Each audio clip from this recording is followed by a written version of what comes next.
ನಮಗೆ ತಿಳಿದಿರುವಂತೆ ಯೋಬನ ಹಾಗೆ ಬಾಧೆಯನ್ನು ಅನುಭವಿಸಿದವರು ಯಾರೂ ಇರುವುದಿಲ್ಲ. ಜೀವದಿಂದಿರುವಾಗಲೇ ಅವನ ಆಸ್ತಿಯೆಲ್ಲಾ ದೋಚಲ್ಪಟ್ಟಿತು. ಅವನ ಎಲ್ಲಾ ಮಕ್ಕಳು ಸತ್ತು ಹೋದರು. ಅಷ್ಟೇ ಅಲ್ಲ, ಅಂಗಾಲು ಮೊದಲುಗೊಂಡು ನಡುನೆತ್ತಿಯವರೆಗೂ ಅಸಹ್ಯವಾದ ಕೆಟ್ಟ ಕುರುಗಳಿಂದುಂಟಾದ ಬಾಧೆಯನ್ನು ತಾಳಲಾರದೆ ಒಂದು ಬೋಕಿಯನ್ನು ತೆಗೆದುಕೊಂಡು ತನ್ನ ಮೈಯನ್ನು ಕೆರೆದುಕೊಳ್ಳುತ್ತಾ ಬೂದಿಯಲ್ಲಿ ಕೂತುಕೊಂಡನು. ಆದರೂ ಅವನ ಬಾಯಿಂದ ದೇವರ ವಿರುದ್ಧವಾಗಿ ಯಾವ ದೂಷಣೆಯ ಮಾತು ಬರಲಿಲ್ಲ.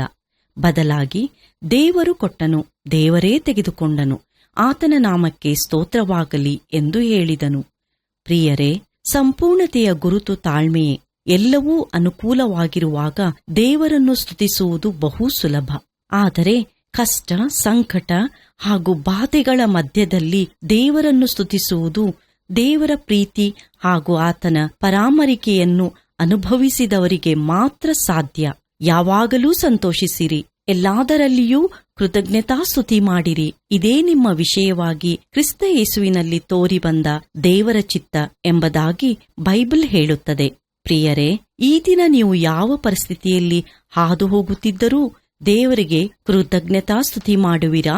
ಹೌದು, ಕಷ್ಟಗಳಿಂದ, ಬಾಧೆಗಳಿಂದ ಹಾಗೂ ಸಮಸ್ಯೆಗಳಿಂದ ನಾವು ಜಜ್ಜಲ್ಪಡುವಾಗ ದೇವರನ್ನು ಸ್ತುತಿಸಬೇಕೆಂದು ನಮಗೆ ಅನಿಸುವುದಿಲ್ಲ.